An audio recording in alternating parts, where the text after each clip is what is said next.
Hello les amis, bienvenue pour une nouvelle vidéo. C'est parti pour une nouvelle vidéo React de documentaire. L'objectif c'est quoi? C'est qu'on se mate un documentaire ensemble les amis. Pourquoi? Parce que moi je suis fan de documentaires. J'en mate tout le temps sur YouTube.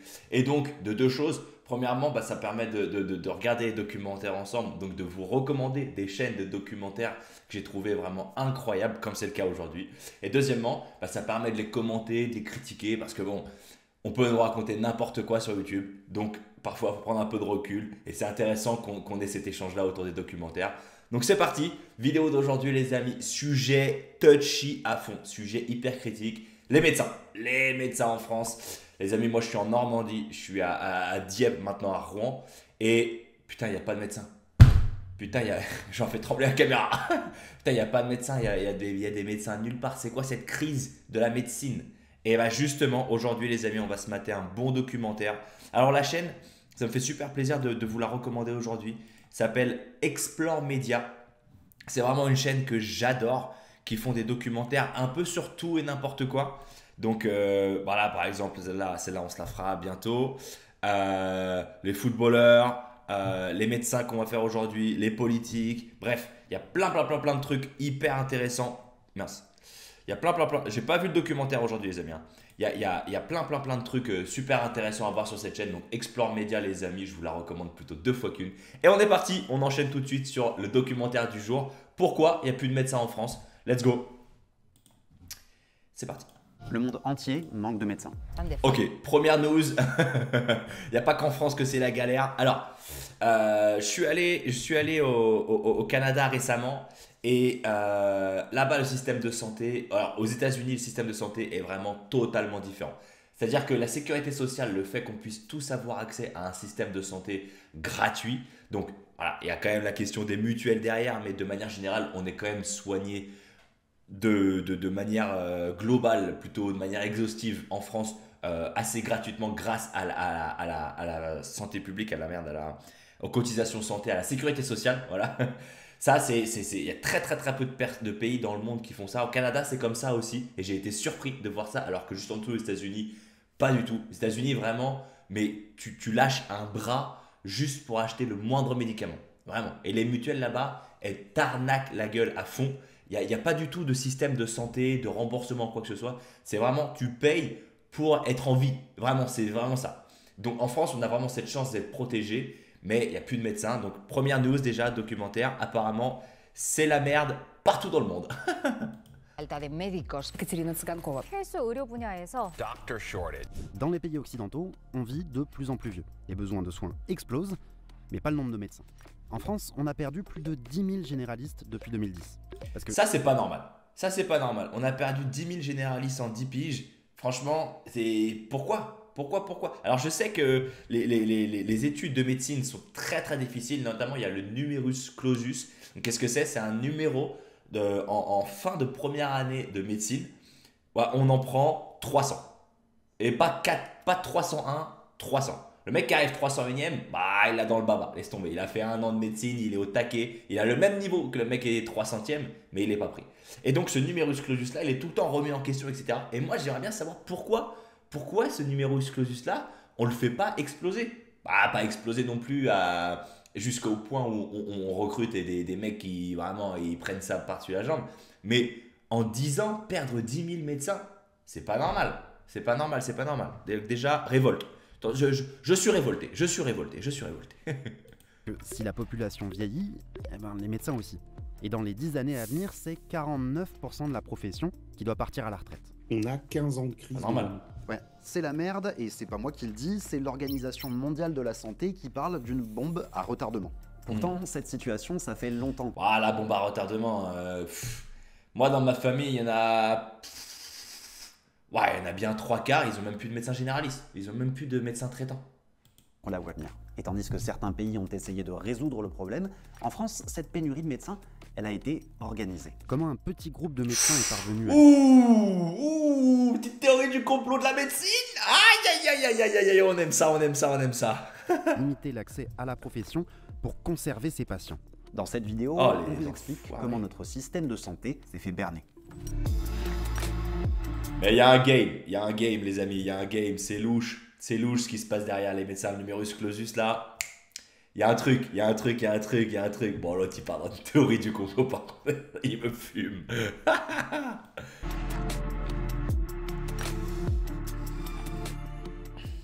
Nous ne voulons pas. Putain, ils nous font quand même des bêtes de documentaires à aller taper les images d'archives et tout. Explore Média, les amis, le lien de la chaîne et de la vidéo originale est dans la description, les amis. Hein. Franchement, foncez, c'est vraiment une bête de chaîne. Que les choses restent comme elles sont, parce que comme elles ne sont pas bonnes. Mai 68. À Paris, les premières lacrymos sont tirées boulevard Saint-Michel. Et par ricochet, l'agitation gagne rapidement la fac de médecine de la Sorbonne, qui se retrouve derrière un slogan. Ah ouais. Merde aux mandarins. Merde, voilà. Les mandarins, c'est l'élite de la hiérarchie médicale, les professeurs de médecine, les directeurs d'hôpital. En gros, c'est ceux qui font la pluie et le beau temps sur les carrières médicales. Les 68A Ah, les mandarins. Vous n'avez pas connaissance de cela? On les connaissait pas? Y a-t-il un lien avec les Illuminati? Je ne sais pas. Je pose la question. remettent en cause cette verticalité, mais pas seulement. On n'est même pas capable du travail infirmier. On n'est même pas capable de nettoyer quelqu'un qui a chié dans son lit. Et ça, on devrait aussi apprendre à nous faire faire. Or, nous, on ne doit pas y toucher parce qu'on est médecin, on est la future caste. Non, ça par contre c'est réel. Ça par contre c'est réel. Les conditions de travail des infirmiers, des infirmières et des aides-soignants, ça c'est réel. Ça c'est vraiment réel. Franchement, les mecs, ils font des horaires de malades. Ils sont pas assez bien payés. Et les tâches qu'ils font, franchement, c'est dur, quoi. C'est un métier très difficile et qui est pas assez mis en avant. Parce qu'on met beaucoup en avant les médecins. Waouh, il est médecin, machin. Mais dans toute la chaîne de soins que nous, on reçoit, tu sais, ça commence par les pompiers qui viennent chez toi te sauver parce que tu as eu un accident, machin, jusqu'au bout, le médecin chirurgien qui t'opère et qui te sauve la vie. Mais en vrai, le mec qui te sauve la vie à la fin de la chaîne, c'est grâce à toute la chaîne qu'il y a eu avant. Et au milieu, il y a les infirmiers, les infirmières, etc., les aides-soignants et aides-soignantes qu'on ne remercie pas assez. On ne remercie pas assez, ça c'est réel, ça c'est réel. Ah bah les mandarins. Toutes leurs revendications, il en est qui ne sont pas soutenables comme je l'ai dit. Par contre, je suis choqué quand même que ça remonte à mai 68. Hein. Ça, je suis choqué, je m'attendais pas du tout à ce délire-là. Déjà indiqué. Pour cette élite, mai 68 est un traumatisme. D'autant plus qu'avec une réussite Ah ouais. au bac en hausse, le nombre d'étudiants en médecine a presque doublé. Waouh, réussite au bac en hausse, frérot. Oh, frérot, on connaît les bails. En l'espace de 4 ans, passant de près de 35 000 en 1963 à 59 800 en 1967. Autant de révolutionnaires en puissance qui pourraient menacer la respectabilité de l'institution. En gros, on a Ah, ils veulent contrôler le game en fait, les mecs. Ah, ils ferment les portes, hein. Putain. trop de monde, on n'a que des gens pas assez sélectionnés, pas forcément issus des milieux sociaux habituels, en gros des milieux bourgeois qui alimentaient jusqu'à présent les facultés de médecine. Les Classique. futurs médecins issus de milieux populaires, pour les mandarins, c'est une catastrophe. Et Oh là là, la catastrophe. Oh là là là là. Classique, classique, classique, classique. Les riches qui veulent rester riches. Classique, classique, classique. pas à le dire frontalement. D'avoir toléré de s'ouvrir aux couches sociales moins raffinées, notre profession s'est, d'une certaine manière, banalisée. Oh, la sous-merde. La sous-merde qui dit ça sans déconner. Les médecins, n'importe quoi. La profession qui s'est banalisée parce que quelqu'un a réussi à gravir les échelons sociaux. Putain, ça donne envie de vomir. C'est vraiment les mecs. Explore Média, c'est une bête de chaîne. C'est une bête de chaîne. Contre cette démocratisation de la profession, les profs de médecine fondent un syndicat. La presse de l'époque parle d'une terreur blanche, une caste toute puissante, un syndicat redoutable ayant sous sa coupe la plupart des parlementaires de la majorité. En 1970, l'Assemblée nationale compte 42 députés médecins. À elle seule, Ah, mais c'est full politique en vrai. Ah, je savais pas. les professions de santé représentent plus de 14% de l'hémicycle. Ils vont réussir en fait à faire rentrer un de leurs membres au cabinet du ministre de la Santé de l'époque. Ils ont fait tout un travail de lobbying auprès des universités pour pouvoir prendre le contrôle des conseils des facultés. Les syndicats de médecins ont deux inquiétudes. D'une part, qu'il n'y ait pas assez de place à l'hôpital pour former ces nouvelles vagues d'étudiants, et d'autre part, qu'il n'y ait pas assez de malades, et donc d'être mis en concurrence. Dire qu'il n'y a pas suffisamment de malades, c'est un prétexte. On sait très bien que les véritables motifs... Il n'y a pas suffisamment de malades. Non, mais les mecs, c'est pareil, c'est à vomir cette histoire. C'est à vomir. Donc ça veut dire quoi? Il faut plus de malades pour justifier plus de médecins. Les mecs, c'est à vomir des propos comme ça. N'importe quoi. N'importe quoi. Ah, je savais pas que c'était aussi sombre en vrai, les médecins. Oh là là là là là là. On découvre des choses. On découvre des choses. On proteste. On met en lumière. On met en lumière. sont des motifs économiques Il y a un problème de gâteau à partager, et ce sont des problèmes politiques. Pourtant, à l'époque, la France manque déjà de médecins. Mais l'idée d'en former moins arrange bien le gouvernement qui cherche à faire des économies. La logique, c'est qu'en réduisant l'accès aux soins, l'assurance maladie dépensera moins. Ok, bon, déjà l'argument faire des économies de la part des politiques, je l'entends moyen, parce que t'es à l'université, t'ouvres l'amphithéâtre pour 150 mecs ou 300 mecs, c'est pareil. Enfin, peut-être des petits cours en plus, mais tu fais pas du simple au double non plus, hein. Plus il y aura de médecins, plus il y aura de prescripteurs, plus il y aura de dépenses. C'est ça le raisonnement, hein. Le médecin arrive dans le village et il crée plein de malades. Et à la fin, tout le monde est malade. Vous n'aurez pas le prix Nobel avec ça, quoi. Ah, mais en gros, ce que ça veut dire, bah c'est ça, ce que ça veut dire, c'est que, implicitement, si on nous met moins de médecins, c'est que politiquement, on a voulu serrer la vis au niveau du budget, au niveau des dépenses, mais c'est pas parce que former des médecins, ça coûte cher, c'est parce que nous soigner, ça coûte cher. Parce qu'en fait, là, le mec, il le dit très bien. Quand un médecin arrive dans un village, il se met à soigner tout le monde, donc tout le monde est malade. Mais tout le monde était déjà malade avant. C'est juste qu'ils n'étaient pas soignés. C'est tout. Putain. L'envers du décor. Les facultés de médecine inaugurent donc ce numerus clausus. Un nombre de places fixé par l'État, limitant le... Ah, il date de 72, hein. Donc après mai 68, le numerus clausus. Donc le nombre de places limité de mecs qui sont acceptés pour faire les études de médecine. Nombre d'entrants en deuxième année à 8588 étudiants. Soit moitié... C'est beau. Aujourd'hui, on est plus autour des 300. Moitié moins que l'année précédente. Année après année, la sélection va s'intensifier. En 20 ans, le numerus clausus est divisé par 3, passant à 3500 étudiants en 1993. Faut bien se rendre compte, pour 10 médecins formés en 71, on n'en forme plus que 2 en 93.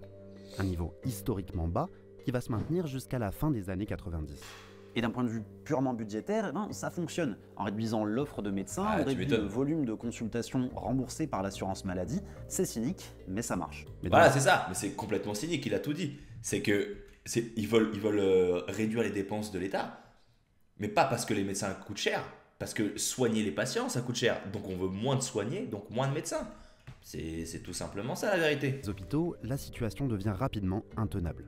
Parce que moins d'étudiants, c'est moins d'internes. Et un hôpital sans internes, ça tourne pas. Les internes sont utilisés comme un personnel médical bon marché. Ce sont eux qui assurent une bonne partie des gardes et des astreintes pour un taux horaire inférieur au SMIC. Alors... Moi j'ai des copains qui étaient internes et externes. Donc en fait, qu'est-ce que ça veut dire? C'est pendant tes études de médecine, je sais pas c'est lequel en premier, je crois que c'est interne d'abord. Arrivé genre en 5e, 6e année, tu passes interne. Et de ta 7e, 8e à ta 10, 11e, t'es externe. Et en gros, tu travailles à l'hôpital, mais t'es encore étudiant. Genre, t'apprends un peu le game, tu vois. On te fout aux urgences, tu vas apprendre à recoudre des gens, machin. Voilà, tu te fais un peu la main, entre guillemets. C'est dur à dire parce que c'est de nos soins qu'on reçoit, mais les mecs, c'est la vérité. Et en gros, c'est des mecs qui font des gardes de 48 heures non-stop. Ah bah, il dépose 5 minutes. Quand l'urgence, quand il y a une file d'attente de 3 heures aux urgences, le mec il peut pas prendre une pause café de 5 minutes. Tu vois ce que je veux dire? Il a la pression. Bref, conditions de travail déjà exécrables. Mais je crois que les mecs ils prennent genre 300 € par mois. Ils prennent genre 300 € par mois. Moi j'ai une pote, j'étais voir, elle est dentiste. Attends, c'est ma dentiste. Parce que j'en avais pas, voilà, encore une fois. Donc elle me disait que quand elle était externe, elle faisait bien un 40 heures semaine et dans le mois, elle touchait 258 €. 250 € pour 40 heures par mois à l'hôpital. Un rythme de malade. Hein. Bah les mecs, c'est pas possible. En gros, c'est du bénévolat quoi. En gros, c'est du bénévolat. De ta 6e à ta 11e année de médecine, tu bosses à l'hôpital, interne, externe. Mais la réalité, c'est du bénévolat. Tu soignes les gens parce que t'es quelqu'un de bien, c'est tout. Putain... Ah, ça me révolte. Alors, dans les années 90, au plus bas du numerus clausus, les mobilisations se font de plus en plus intenses. Mobilisation du personnel hospitalier, bien sûr, mais aussi des médecins étrangers recrutés pour pallier le manque d'internes et cantonnés à des statuts inférieurs. Mais ça, il y a tellement... Là, ça, c'est réel aussi, ça. Il y a... Oh là. Médecins en diplôme. Il y a tellement de médecins étrangers qui viennent en France, pratiquer en France. Moi, je sais, à Dieppe, il y a plein de médecins roumains qui sont venus en France. Alors, je sais pas, peut-être il y a un équivalent à faire entre leur diplôme roumain et la reconnaissance du diplôme en France, j'en sais rien. Mais les mecs, ils font du super bon boulot. pourquoi est-ce qu'on forme pas des Français pour faire le job en France plutôt qu'on sait que des étrangers vont venir pratiquer en France? Respect aux Roumains, encore une fois, ils font un super travail, je les adore, ils sont top. Mais pourquoi est-ce qu'on n'autorise pas plus de Français à venir, à devenir médecin? C'est infernal. L'homme étranger réclame un statut de médecin à part entière. Contre l'avis de la sécurité sociale et de la direction du budget, les pouvoirs publics vont se contraindre à remonter le numerus clausus, qui sera remplacé en 2020 par un numerus apertus. L'objectif, former 70... Bon, je vais peut-être raconter des conneries à propos du 300 du numerus clausus. Je croyais vraiment que c'était 300. Mais est-ce que... Ah, question. Est-ce que le numerus clausus, là, il comprend tous les corps de métier de la santé? Parce qu'en fait, comment ça se passe? C'est genre... Je crois que c'est 300. Hein. J'ai un pote qui est passé kiné, du coup. Mais lui, il était... Bon. En gros, comment ça se passe? À la fin de ta première année de médecine, c'est méga dur. Genre, à la fin, tu as un classement. Ok? C'est pas tu as la moyenne, tu valides l'année. Non, c'est ton classement. T'es premier, tu as tout ce que tu veux. Tu es dans les 300 premiers. Si tu veux, tu peux faire médecine. Ok? Tu peux continuer les études de médecine. Si tu es entre 300 et 500, tu peux être kiné. C'est pharmacien, par exemple. Pharma. Entre 500 et 700, tu peux être kiné. Entre 700 et 1000, tu peux être aide-soignant, sage-femme, infirmier, trucs comme ça. En gros, c'est un délire comme ça, c'est un délire de classement, tu vois. Donc là, est-ce que le numerus clausus qui nous sort là, le 2000, ouais, c'est ça, il nous sort un 2000. Est-ce que le 2000, il comprend tous les corps de métier ou est-ce qu'il comprend infirmier, infirmière, sage-femme, aide-soignant, kiné, pharma, tous les délires? Je sais pas, mais moi, de ce que j'ai compris, ce qu'on m'a dit, le nombre de gens qui passent en deuxième année en médecine,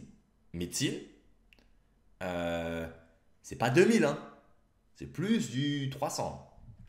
Anyway, on continue. Numerus apertus. L'objectif, former 70% d'étudiants supplémentaires dès la rentrée 2027. Enfin, ça, c'est sur le papier. Vous avez beau recruter des étudiants en médecine, et les facs de médecine sont pleines, hein, mais il faut des gens pour les former. Vous avez beau supprimer symboliquement le numerus clausus, ça change rien, en fait. En réalité, depuis 2020, le nombre de places n'aurait augmenté que de 5%. Ah ouais, parce que les mecs, en gros tu subis le creux que tu as vécu juste avant. Attends, j'en ai un 5,24. En gros, là, quand tu étais ici, bah, c'est ces mecs-là qui vont former ces mecs-là. Bah, évidemment qu'il n'y en a pas assez du coup pour les former. Enfin, je pense, hein, je suppose. On était à 5,24. Hop là. 5%. Les décisions qui ont été prises hier ont une inertie incroyable. C'est-à-dire qu'il faudra 15 ans pour résoudre le problème. Et au fond, même si en 2039 on se retrouvait avec des millions de médecins, la crise ne se résoudra pas tant qu'on n'aura pas réglé l'autre problème, la répartition des médecins. Avoir plus de médecins, c'est bien. Ça c'est réel. Ça c'est réel aussi, ça c'est réel. Parce que tu vois, tu vas sur Doctolib, frérot, tu veux prendre n'importe quel spécialiste, tu te mets en localisation à Paris, t'as je sais pas combien de dispo. Quand tu te mets en localisation à Dieppe, en Normandie, frérot, il y a même personne. Il y a plein de spécialités en région qui ne sont juste pas représentées. C'est même pas t'as un rendez-vous dans 6 mois, 9 mois, 1 an. C'est t'as pas de rendez-vous parce que les mecs sont pas là. Ça c'est réel le problème. Mais en avoir un peu partout, c'est mieux. Et ça, c'est une autre affaire. Ces 10 dernières années, en France, la répartition des médecins généralistes a empiré. Regarde-moi ça en Normandie, c'est tout blanc. Frérot. Oh, putain, dans les îles, comment c'est méchant. Dans toutes ces zones, les habitants ont accès à moins de 3 consultations par an. Les déserts médicaux sont partout. Pourquoi ? Eh ben, déjà parce que les médecins ont tendance à rester là où ils ont été formés. Et ça, on le voit bien sur une carte. Là où il y a une fac, il y a des médecins. En revanche, pas de fac, pas de médecins. Nous, on a le CHU à Rouen. Pas de fac, en fait, pas de médecin. Pas de palais, pas de palais. Référence ultime.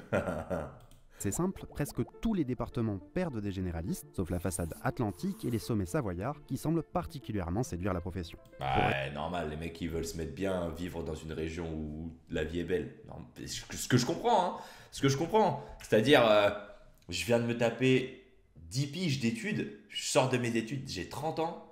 Les mecs, j'ai pas envie d'aller me cailler les fesses, pour être poli. Pas envie de me cailler les fesses à Dieppe. Ah, je comprends. Mais bon. Pour régler le problème, on pourrait construire de nouvelles facs pour répartir Voilà. les lieux de formation, ce qui permettrait aussi d'augmenter le nombre d'étudiants formés. Ouais, et puis de proposer de l'attractivité aux médecins dans des régions qui sont moins attractives géographiquement au niveau de la météo et tout. Mais ça, c'est politique, hein. C'est pas les médecins, hein. C'est les politiques qui doivent se bouger les fesses là-dessus. Dès qu'on ait des gens pour les former. Mais tout ça prend du temps. Et on aura beau en former plus, s'ils s'installent tous dans les mêmes coins, on ne sera pas plus avancé. Raison pour laquelle de plus en plus de voix demandent d'ores et déjà un équilibrage entre les zones surdotées et les zones sous-dotées. Autrement dit, prendre les médecins là où il y en a trop, pour les mettre là où il n'y en a pas assez. Par exemple, je suis jamais allé, mais j'ai jamais vérifié. Mais je crois que si tu te vas sur la Côte d'Azur, toute la Côte d'Azur à peu près, là où il fait beau, il fait chaud, mais là, voilà les nombres de médecins généralistes. Mais alors, pas. Et c'est des médecins généralistes souvent qui vont dans des villes riches, comme Nice, Cannes, voilà, genre de ville, tu connais l'ambiance. Et les mecs, ils prennent des honoraires, des dépassements d'honoraires de malades parce qu'ils savent que la population, elle regarde même pas s'il y a eu un dépassement d'honoraires ou pas. Ils s'en foutent, tu vois ce que je veux dire. Mais du coup, les mecs, quand tu sors de la faculté de médecine, t'as 30 piges. Bah, 1, je vais dans un endroit où il fait beau, il fait chaud, je vais être à l'aise pour vivre. 2, je vais me faire des couilles en or. Je ferai la même chose, les mecs. Je ferai la même chose. Mais ça, c'est aux politiques de rendre les autres régions plus attractives. C'est tout. Ça, c'est ce qu'on appelle le conventionnement sélectif. Le principe, quand un médecin s'installe dans une zone déjà surdotée, ses honoraires ne sont plus remboursés par la sécurité sociale. Alors, ils peuvent toujours s'y installer, mais les patients... Ça, c'est vraiment... C'est même pas rendre le reste attractif, c'est rendre là où tu vas moins attractif pour réduire les dépenses. C'est vraiment des rats. Franchement, c'est vraiment des rats. Les patients devront payer leur consultation plein pot. L'idée, c'est que... En gros, tu as 30 piges, tu sors de l'école, tu veux te mettre dans un endroit où tu sais que tu vas être épanoui dans la vie, tu vas trouver ton bonheur. Bah, gars, on te rembourse pas. On te paye plus. Oh putain, c'est vraiment des rats. Les médecins, quand même, coûtent cher à la collectivité, et donc ils ont des comptes à rendre. C'est ce qu'on fait. Ils coûtent cher à la collectivité, frérot. Ils nous sauvent la mise, ils nous sauvent la vie tous les jours. Normal que ce soit une grosse dépense. Royaume-Uni, le Canada ou l'Australie par exemple, mais chez nous, la médecine libérale reste intimement attachée à sa totale liberté d'installation. Ce qui est, je tiens à le préciser, une spécificité française. Parce que dans les autres pays, même en Allemagne, dans les pays scandinaves, les médecins se pensent comme partie prenante du service public de santé. Et l'Allemagne, justement, est un cas... Ah, c'est ça. Du coup, c'est ça. Nous, on a des médecins publics qui sont dans les hôpitaux et les médecins privés dans les cliniques, dans les cabinets privés, de ça, machin. Ouais. Ah, je pensais pas que c'était un si gros problème que ça, en vrai. École. Dès 1993, pour combler la pénurie de médecins à l'Est après la chute du mur, elle fixe un nombre de médecins à atteindre pour chaque zone et chaque spécialité. Le calcul de ce seuil intègre tout un tas de données démographiques, comme le nombre d'habitants, leur âge moyen, l'éloignement des cabinets médicaux, ou encore les pathologies fréquentes. C'est top, ça. À 110% de ce seuil, la zone est surdotée. La catégorie est bouchée et seul le départ d'un médecin peut permettre l'arrivée d'un autre. Un fonctionnement qui semble porter ses fruits, à en juger par la densité médicale allemande, qui a progressé près de 10 fois plus vite que celle de la France entre 2000 et 2014. Alors, si ça marche, pourquoi est-ce qu'on ne fait pas ça chez nous? C'est clair. Ben, figurez-vous qu'on l'a fait pour toutes les professions de santé, en fait. Sauf les médecins. Les infirmières, les kinés, les pharmaciens ou encore les sages-femmes ne peuvent pas s'installer dans les zones surdotées. Et clairement, niveau répartition, ça fonctionne. Leur densité s'est améliorée ces dernières années. Alors, les mandarins, abat les mandarins, abat les mandarins, abat les décideurs de la médecine. Putain, sans déconner. Ça veut dire ils ont resserré un peu la vis pour savoir où tu peux aller en tant qu'infirmier, aide-soignant, tous les bails là. Mais en gros, médecin, la profession ultime, allez-y les mecs, faites ce que vous voulez. Même si c'est ça le plus gros problème en vrai. C'est ça le plus gros problème. 2023, il a été question d'introduire le... Franchement, je prends une petite claque quand même. Je pensais pas que c'était aussi politisé que ça. Putain. Conventionnement sélectif pour les médecins. Mais les médecins libéraux n'étaient clairement pas chauds. Ça n'a pas de sens aujourd'hui d'interdire des jeunes médecins de s'installer dans des zones comme ça. L'amendement a été rejeté par l'Assemblée nationale. Et notamment à l'unanimité des députés médecins qui étaient présents lors du vote. Ah, ça c'est les députés médecins. Ah ok, d'accord. Donc, attends, ils ont voté quoi eux? Pour les médecins. Mais les médecins libéraux n'étaient clairement pas chauds. Ça n'a pas... Ah, voilà, les médecins qui veulent se faire de l'oseille, ils n'ont pas envie d'être restreints dans leurs déplacements. Pas de sens aujourd'hui d'interdire des jeunes médecins de s'installer dans des zones comme ça. N'importe quoi, des zones comme ça. Des zones où il y a des Français qui ont besoin de recevoir des soins. L'amendement a été rejeté par l'Assemblée nationale. Bien sûr, les mandarins. Ah bah les mandarins. À l'unanimité des députés médecins qui étaient présents lors du vote. Ah, regarde-moi ça. Ils ont bien des... À l'unanimité bon, pas de des jugement députés facile, médecins qui... Mais bon... Pas sûr qu'ils soient issus de classe sociale populaire. Bref. étaient présents lors du vote. Les syndicats de médecins s'opposent logiquement à toute remise en cause de leurs droits, et c'est bien normal. Ils défendent les intérêts de leur corporation, une corporation particulièrement redoutée par les responsables politiques. Je ne pense pas que ce soit en empêchant des généralistes de s'installer dans des zones où il y aurait trop de médecins qu'on va répondre à leurs difficultés. Mais bien sûr que si, les Allemands ils l'ont fait, ça marche.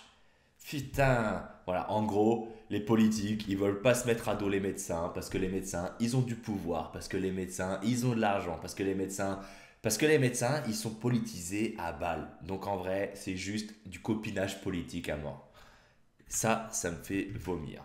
Vous avez peur, vous avez tous les deux assez peur de parler de remise Bien en sûr cause qu'ils ont de peur. cette liberté. Les décideurs. Mais elle a totalement raison, la journaliste. Ils ont totalement peur de s'attaquer aux médecins.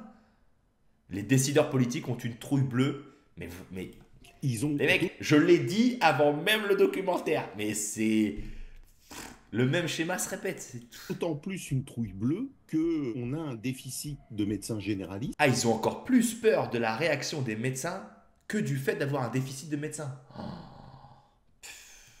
Donc, leur pouvoir de négociation avec les pouvoirs publics est devenu maximal. Ah oui. Ils pensent qu'un médecin voit 30 patients par jour et que donc, il peut influencer le vote de 30 électeurs. Mais alors, est-ce qu'on peut pour autant parler d'un lobby médecin? Bah pas vraiment. Si la profession a toujours été surreprésentée en politique, et notamment à l'Assemblée nationale, parler d'un lobby médecin relève du mythe.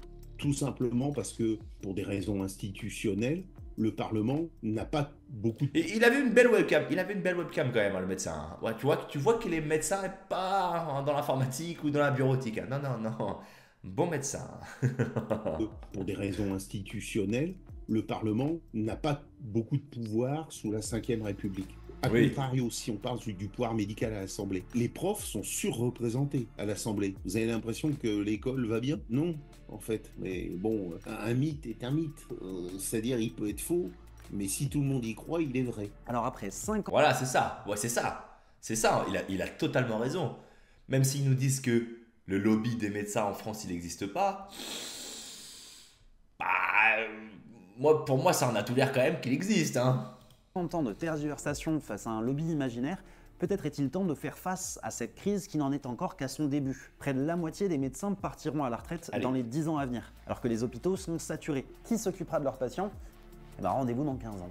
Allez, un bon petit coup d'espoir pour terminer la vidéo, les amis. Allez, ça fait plaisir. Si tu penses que tu n'as pas de médecin, eh ben, attends 15 ans parce que ce sera encore pire. Mon Dieu. Putain, bête de documentaire. Waouh. Ah, j'ai pris une claque. Les amis, Explore Média, vraiment, faut rendre hommage à la chaîne. Ils font un boulot de malade mental. Franchement, c'est pépite. Cette chaîne, c'est pépite, les amis. Allez, le lien est dans la description si jamais. Allez vous abonner, vraiment. Ils font un boulot de dingue. C'est hyper bonne qualité. Les médecins, bon bah, les amis, en vrai, on n'a pas de médecin, mais c'est qu'une histoire de politique, quoi. C'est juste des politiques qui se pignolent dessus et qui veulent rester au pouvoir, les fermer les portes, les décideurs politiques, les mandarins depuis mai 68 quand même. Putain. Bref, bon, merci d'avoir regardé la vidéo les amis, j'espère que ça vous a plu, j'espère que ce format vous plaît. N'hésite pas à lâcher un like, à t'abonner à la chaîne pour suivre les futures vidéos réacts des documentaires qu'on va se mater ensemble. Et là-dessus, je te souhaite une très bonne journée ou une bonne soirée. À la prochaine, bye bye.